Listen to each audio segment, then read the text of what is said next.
Hello viewers, I doctor S V K Lal welcome you all in my YouTube channel. मेरे YouTube channel में आपका बहुत बहुत स्वागत है। अगर आप इस चैनल पर नए हैं तो चैनल को सब्सक्राइब कर लें। आज का हमारा टॉपिक है दवा सब पर जो रिसर्च होता है उस पर चर्चा करेंगे और देखेंगे कि होम्योपैथी दवाई पर जो रिसर्च होता है उसमें और अंग्रेजी दवाई पर जो रिसर्च होता है उसमें क्या सब अंतर है, दवा रिसर्च के क्या सब चरण हैं और वर्तमान में जो रिसर्च है उस पर क्या बीत रहा है। इन सारे बातों की चर्चा करेंगे।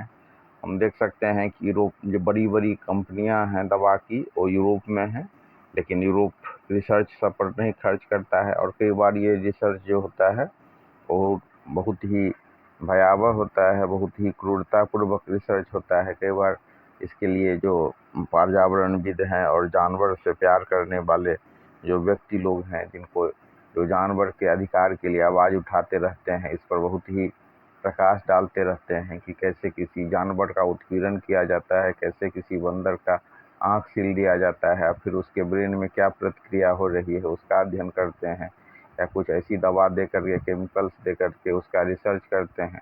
और हद तो तब हो जाता है जब कोई भारतीय मूल की महिला हो या भारतीय मूल का पुरुष हो, उसको और उसका उपयोगिनी पीक जैसा होता है, कुछ दवाई दे करके और उस पर रिसर्च किया जाता है कि ये फ़ायदा उस पर कितना कर रहा है, कितना उस पर नुकसान कर रहा है, दवाई का क्या साइड इफ़ेक्ट है। और कई बार इसमें भारत का भी जो हॉस्पिटल सब है, सरकारी हॉस्पिटल, उस सब पर भी विवाद छिड़ा है। तो कुल मिला कर के जो इसमें दवा का रिसर्च करने में बहुत ही जोखिम भरा ये काम होता है। कई दवाई 10-10 दवाई 20-20 दवाई का शोध होता है। मार्केट में लॉन्च होने से पहले उसमें से एक दवाई का सिलेक्शन होता है। तो बहुत ही एक जटिल प्रक्रिया है। और जो अगर हम नैदानिक उपयोग की बात करें, जो क्लिनिकल जो प्रैक्टिस ऑफ मेडिसिन होता है और जो क्लिनिकल ट्रायल होता है, उसमें कई चरण से इसको गुजारा जाता है। तो हम देख सकते हैं कि दवा की आपूर्ति की लागत और समय सीमा में काफ़ी उल्लेखनीय वृद्धि हुई है। हम भारत में कुछ ऐसे कंपनी सबको देख सकते हैं जो पहले आयुर्वेदिक दवाई बनाती थी और आज वो अंग्रेजी दवाई का बहुत सारा पेटेंट खींच ली है। इसमें डाबर एक अग्रगण्य नाम है। और भी हम दुनिया के स्तर पर देख सकते हैं कि कोई कंपनी, फार्मा कंपनी कितने अरब खरब में बिकती है। और भारत में भी फार्मा कंपनी का एक अपना धूम है, एक टर्नओवर है। लेकिन हद तो तब हो जाता है जब कोई फार्मा कंपनी अपना टर्नओवर बढ़ाने के लिए डॉक्टरों को का इस्तेमाल करता है और उसको प्रेरित करता है कि आप इतना दवाई का कंजम्पशन कीजिए। लेकिन आज हमारा ये टॉपिक नहीं है कि हम मतलब दवाई के कंजम्पशन की बात करें, लेकिन दवाई आज का हम जो टॉपिक सेलेक्ट किए हैं वो है दवाई की रिसर्च पर। तो दवाई के रिसर्च पर बहुत सारा पैसा भी खर्च होता है और इसमें निवेश की भी आवश्यकता होती है। तो हम यूरोपीय कंपनी का अगर तुलना करें अमेरिका से, तो यूरोपीय कंपनी में ना के बराबर रिसर्च पर खर्च होता है। यूरोपीय कंपनियां इस पर इनोवेशन पर और दवाइयों की रिसर्च पर बहुत कम खर्च करती है। इसका सारा बोझ इन्होंने अमेरिका पर डाल रखा है और इसमें असंतुलन से जो अमेरिकी मुनाफे पर वो निर्भर हैं यूरोप की जो कंपनियां सब हैं। वैसे भारत जैसे देश का अपना रिसर्च है, ये करता है, लेकिन उसमें भी हम कई देख सकते हैं कि कई जो ब्रांडेड दवाइयाँ हैं उसका खोज कोई अमेरिका की कंपनी कर रहा है और वो पेटेंट करा लेता है अपने नाम से। और भारत की अगर स्थिति है तो बहुत ज़्यादा रिसर्च पर भारत भी नहीं खर्च करता है। वहीं अगर हम होम्योपैथी दवाई की बात करें तो जानवर पर ट्रायल करके और आदमी पर लागू नहीं किया जाता है। और 10 गो दवाई लॉन्च किया गया, उसमें से एक दवाई सफल हुआ तो फिर उसकी बात हुई, या फिर मतलब जानवर के बाद फिर आदमी पर ट्रायल करने में जो रिस्क होता है और परेशानी होती है। तो वहीं हम देख सकते हैं कि कोई बीमारी हुई, फिर उसका जो ट्रायल स्वस्थ आदमी पर भी किया जाता है, क्योंकि इसका साइड इफ़ेक्ट बहुत कम होता है।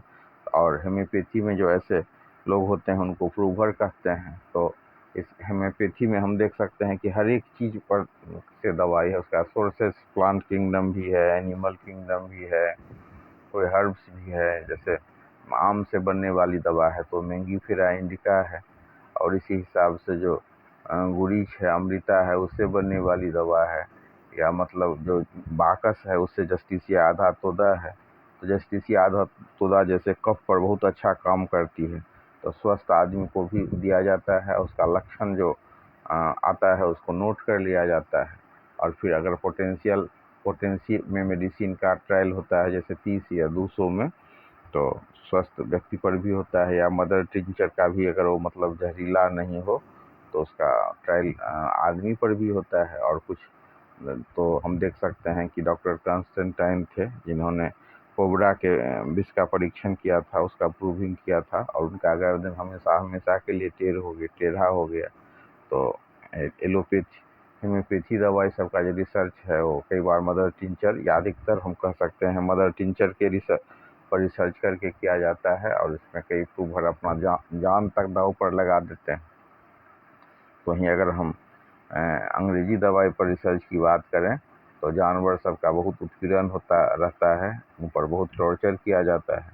और अगर हम निवेश की बात करें, वैज्ञानिक उपलब्धि की बात करें, तो तकनीकी जो प्रगति इतनी हुई है उसके बाद जो अणु की संख्या बढ़ाने का प्रयास किया जा रहा है, दवाई अनुसंधान एवं विकास में सफलता दर में सुधार के लिए अलग अलग स्ट्रैटेजी सब अपनाई जाती है, और उसको लिस्टेड करने के लिए जो एक लिटरेचर तैयार किया जाता है। इस समीक्षा में जीनोमिक्स और प्रोटियोक्स का दोहन, लक्ष्य आधारित और फेनोटाइपिक प्रभावकारिता की जांच की जाती है अलग अलग प्लेटफॉर्म पर। उसकी पूरकता क्या है, औषधि का पुनर्प्रयोजन क्या है, पुनर्स्थापन क्या है, कैसे उसको इस्टेब्लिश किया जाए, और कैसे कम समय में जो मेडिकल सेक्टर है उसमें जो हेल्पफुल रिसर्च सब है, आउटसोर्सिंग है, इन सब पर काम किया जाता है। दवा की मॉडलिंग जैसे विषय पर भी काम किया जाता है। और अब अभी एआई के आ जाने से जो रिसर्च काम हुआ है उसमें एआई की भी मदद ली जाती है।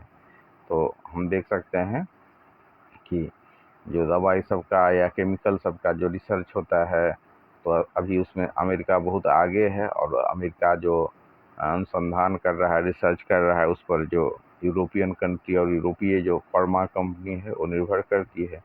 और हाल ही में जो हमेशा टैरिफ की बात करते रहते हैं ट्रम्प, तो उन्होंने कहा है कि अमेरिका में भी दवाई का मूल्य अन्य देशों के समान कम होना चाहिए। लेकिन अमेरिका अगर इस पर मांग देगा, इस पर अगर जोर देगा इस मांग पर, तो इससे आय कम हो जाएगी, और फार्मा कंपनी सबका और दवाई के इनोवेशन पर निवेश भी कम हो जाएगा। तो दवाई का जो इनोवेशन होता है उस पर बहुत निवेश की आवश्यकता होती है, एक लंबा समय भी होता है। और इनोवेशन के बाद जो दवाई का रिसर्च हो भी जाता है, कोई मॉलिक्यूल्स खोजी जाती है, तो ज़रूरी नहीं है कि जब उसका ट्रायल किया जाए तो ट्रायल में सफल हो। कई बार तो ऐसा कहा जाता है और माना जाता है कि 10 दवाई का अगर मतलब शोध हुआ है, 10 दवाई की खोज की गई हो, तो उसमें से एक दवाई ही सफल रही,